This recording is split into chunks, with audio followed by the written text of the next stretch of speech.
In Mzansi, the G-Wagon isn't just a car, it's a statement. It's often associated with the kind of driver that might leave you wondering whether they're a rapper, a minister, or a Colombian drug lord. You just know that shit ain't hitting the books. But the one you want, the G63, takes a coal tender to run, and Merc knows this. So now, in 2025, you can G-turn your way into the solar tender with the all-new electric G580, which we'll be exploring in today's review, alongside the 2025 V8 Biturbo G63.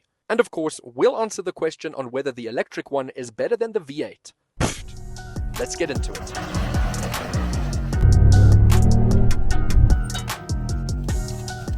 Welcome to the launch of the all-new 2025 G-Wagon. I say all new, but it is actually just a facelift. They're also introducing the all-electric G580. We are reunited with our Mediterranean brother, Mr. Alex Shaini.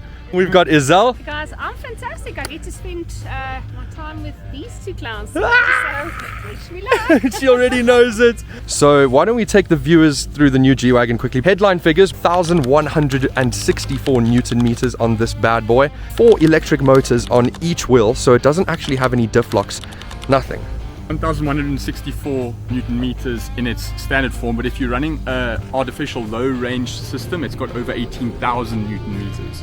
Which is absolutely ridiculous. That's obviously electric torque running through a transfer case that enables you to put out the most amount of torque. You know, the only thing that I really can't get my head around, I don't know about this whole spare wheel thing going on over here. Not exactly a spare wheel, but we've got the charging cable. You know what the weirdest thing for me, G-Wagons have always been those cars that have so much strength. They've always symbolized power. And hearing one without any noise, it feels like illegal. If that is still something that compels you to buy one of these cars, you can still opt for either the G63 4-liter Bi-Turbo V8, or if you're a traditionalist, you can go for the 450D, which has a diesel motor. One thing, the guys from AMG Advanced Driving Academy have told us that they are more impressed with the electric G-Wagon's off-road capabilities than that of the G63. So with that being said, we better jump in, otherwise we're going to get left behind. So Alex, jump in. So this is also the first time on the G-Wagon where it gets keyless entry and keyless unlock. You can see there's that little indent over there, that's to open and unlock the car. On the interior, you've got blue stitching because this is the EQ First Edition, and obviously blue means electric. Still retained from the G-Wagon that we know and love. We've got that oh shit handle, the grab handle. Still solid as ever. The new steering wheel with all of the capacitive touch buttons that everybody loves, the capacitive touch buttons. Did you hear that startup is artificially played? There was a slight startup when I pushed the start button. Do it again. There we go. Like a little baby tiger. And? Not the male version, but a little baby tiger. It is on. I don't know how I feel about that. In the electric G-Wagon, there are no 3 diff lock buttons anymore.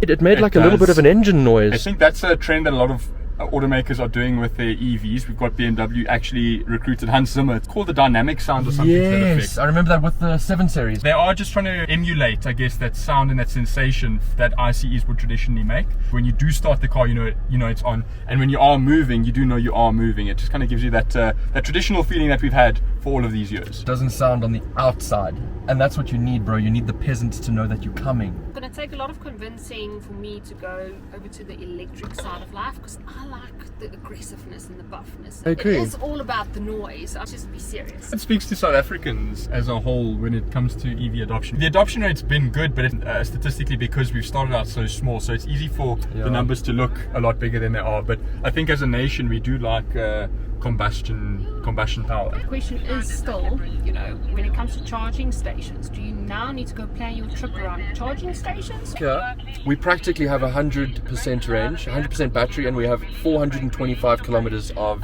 max range. Will be enough to get you to the charging station. It is a 116 kilowatt hour battery, so it is sizable. I actually tested these in the real world where they've been able to charge from about 15-20% to 100% in about 45 minutes. So I mean, if you've got enough money for what is this, 4.6 million rand? Yeah. If you're spending 4.6 million rand on your electric G-Wagon, you best have the jet as well, right? But at the end of the day, are you buying this car so it can be a prancing pony on the sidewalk, or are you buying it to fully enjoy it for what it is? You guys, I think when it comes to G63s, a lot of people in this country don't really use them for what they're intended for. This is a prancing sidewalk pony princess. princess? It's a princess. Did you literally just call this electric version of the G-Wagon a princess? Izal, this is likely the most off-roading that any of these new G-Wagons in South Africa will see. And we know how strong these cars are. I've got a funny feeling that whatever Mercedes-Benz SA has planned for us, it's probably going to be a walk in the park for this car. You think so? Truly speaking. And I want to set a challenge. Should we bet on Let's it? bet on it. I want to do a car challenge, guys. We did this on the Renault Duster launch recently. Yes. We are not going to put the car into 4x4. When they tell us to put the car in 4x4, let's not.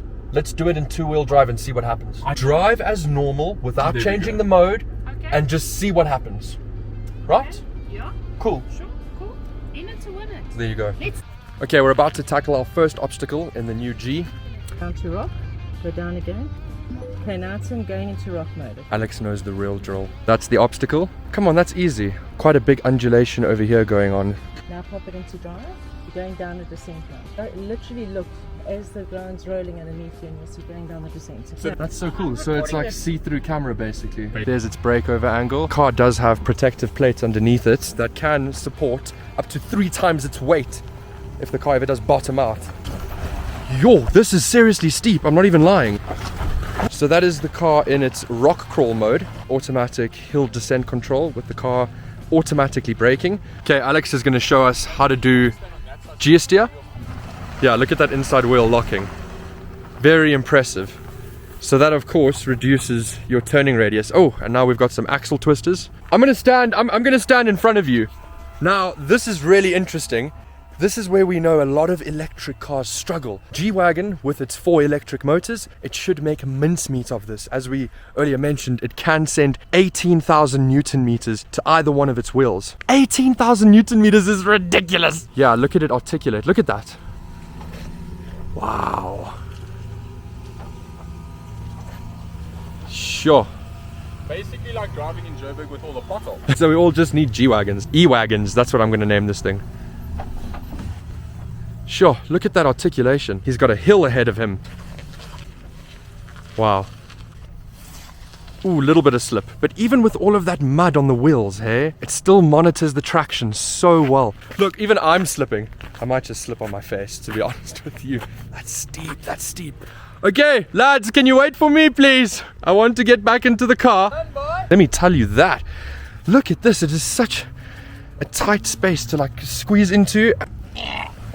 It comes at a cost. It's a workout, dude, getting in here. We have 18,000 Newton meters. When you're in low range, there's a lot more torque because they spin a lot quicker. Such an angle right now, it's crazy, actually. There's the ground. Copy that. Yeah, we're at 17 degrees and comfortable. I'm falling over. 21 degrees, 22 degrees. A lot of the weight is very low down. So the center of gravity is much lower. But that also attributes to most electric cars handling so much better because obviously all the weight's at the bottom. They're at a dead end in front of us now. Oh dear. So what do we do now? Okay, you get to a dead end, you now realize, okay, I can't go further. There's just no way further for me.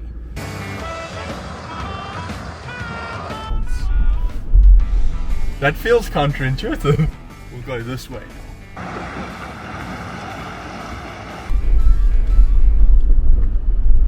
This is the first taste of what over 400 kilowatts and over 1,000 Newton meters might feel like in a G-Wagon. Launch, brother. Oh my goodness. Oh goodness. And as a reminder, we've just come from an off-road course, so there's some mud on the tires that you can hear flopping around in the wheel arches, but that's basically what it's capable of doing. Dude, it doesn't feel right accelerating that quickly in a car shaped like a brick. There is the audible sound of an internal combustion engine, especially when you put the hammer down, and that does sound like a 4-litre V8 if you ask me. I don't mind it. I don't mind it. I don't mind it at all. I quite like the growl. But let us add, myself and Alex are both hardcore petrol heads. In terms of augmented sound and fake sound, we always are on the fence of it sounds like shit. But this is actually pretty impressive. Whoa. Now this not being a V8 means it is going to save you a metric shed load of money when it comes to actually running the thing, because now you can charge it, and electricity is substantially cheaper than fuel. Now, another cool thing about this being electric is that with all of this recuperation stuff, it's not going to chow through the brakes that quickly. That's also true because this is 500 kilos heavier than the G63. But how do you find the steering wheel with the capacitive touch buttons? Honestly, the execution that Mercedes have had with their capacitive touch buttons I haven't found too intrusive. Whoa, that's how fast it is. Oh my goodness.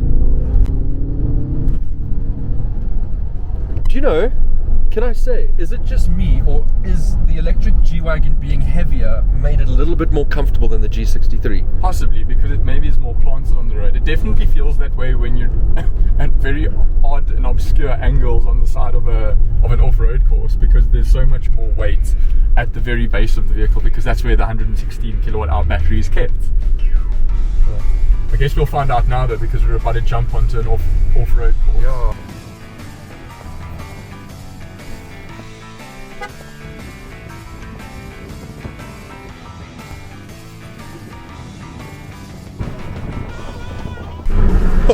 Okay! Can you do it again?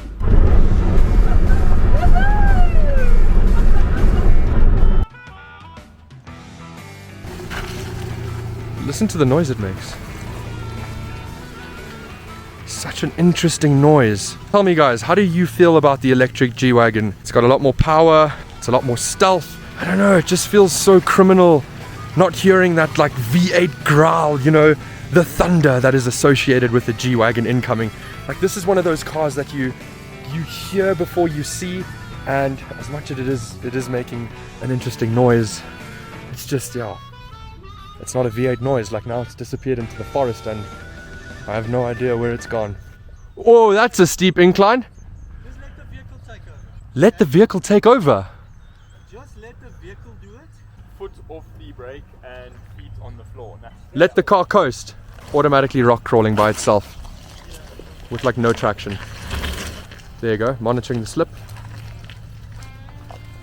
Wow. Wow. Wow. I don't understand this concept. The next obstacle is so crazy, I'm like forgetting my English. I won't be able to walk up there. Okay, that's with momentum.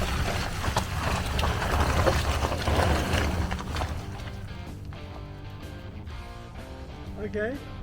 You know, we are talking about over 3 tons here, guys. Regulating all of that mass on road tires. Let me join you. jump inside? Yeah, let me jump inside. Let's see what this feels like on the inside. And now, Alex, you're not carrying any momentum, so this is going to be interesting. Yo, I'm holding on, Oaks. Oh, jeez. It's actually like deceptively comfortable in here and not like bouncing around like crazy. We're going to be jumping into a G-Wagon with an engine now. I can't tell you how excited I am for this moment. As fast and as awesome as the electric one is, this is the way the car gods intended it to be. V8 twin turbo, absolutely freaking incredible. Power figures are 850 Newton meters plus 200 Newton meters more, and 430 kilowatts of power plus 15 kilowatts extra. The 48 volt hybrid assistance. So, Alex, you drove the electric G-Wagon, I shotgun driving the V8 G-Wagon. Do you want to give the viewers a sound check quickly? Okay. There's the sound. Ooh, 50 rand, 100 rand, 300 rand. Okay, bro, save some fuel for me. Yep. Now this feels like the place you want to be. V8 G-Wagon. Yeah, Alcantara steering wheel. So if I put it into neutral and I give it a rev, how cool is that, eh? All 432 kilowatts and over 800 newtons over there on the IWC watch. This can be used on track. Already one of the first things I'm noticing about the G63, dude, it feels a little bit more bouncy. This also has AMG ride control, which is actually a really interesting technology, guys. It helps level the car, so there's a lot less body roll compared to the previous model G-Wagon. I don't particularly know how it works. I think it's almost like magnetic ride dampening, something along the lines of that. But yeah, it makes the new G-Wagon handle a lot like a car rather than an unintuitive SUV. Now listen. Oh, yes. It's so fantastic that my can of Coke has tipped over in the cubby hole. Coke all over this. Oh. But Yeah, guys, that's the G-Wagon. I do actually think that you're trying to find the oh shit handle. Hides its weight, eh? Exactly to what Sam's saying now about hiding its weight. Oh my word, listen to it. Listen to it. Sam is having a moment, guys. Just wait, just shh.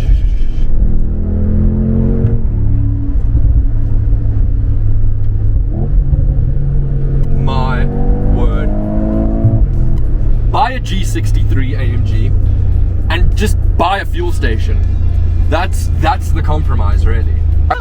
13 liters per 100 kilometers. Folks, that is ridiculous, actually. Put your foot down, a little bit of a wow to kick in.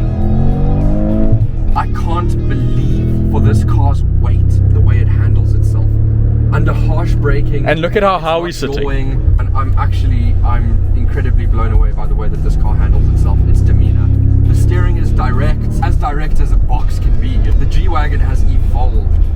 And it's comfortable. I could easily do a long trip in this, not at 30 liters per 100 though. Well, you know why you buy this, Alex? Moments like this are few and far between now. I don't particularly think we will ever get the opportunity to drive another G-Wagon again. I don't foresee it happening in the future. In South Africa at least. Premium manufacturers are on borrowed time in this country. It's true. Demand for these cars is significantly down. I'm really looking at this experience like, my goodness, I'm driving a V8 G-Wagon right now. I might not ever get the opportunity to do this ever again. Especially as a new car. Especially as a new car. And it also speaks to you, the consumer, that you might not get the opportunity to own a car like this again. So if you do have the means to own something as ridiculous as this, as ostentatious as this, I say go for it. I'm having a freaking incredible time. It's meant to serve as a statement. Yeah. Alex. Traffic event. The only traffic event that's happening here is the V8 under my foot. Traffic event when I pass all these peasants in front of me. A car like this, the G63, the G-Wagon in itself, this car exists in a bubble. The robustness, the indestructibleness. I'm seeing Whistling Diesel drop one of these off of a crane. Mercedes-Benz have been perfecting this recipe since 1979. Yeah. We've got 3 diffs here, dude. As far as I'm concerned, this car can go anywhere. For those of you who don't know, launching a G-Wagon is one of the coolest things. This car's gonna do a wheelie. Whoa! Oh yeah! This is where my heart is. I can't believe that a car that's like nearly 3 tons in mass is making me feel this way. I mean, I don't like heavy cars. I don't like fast SUVs, but somehow in a G-Wagon it makes sense. And I'm really grateful that Mercedes-Benz has continued to keep this car V8 powered for as long as they possibly can. That's an appropriate place to end the video. This is one of the coolest cars I have ever driven. I think it's cool, like, dude, I just feel damn cool, man.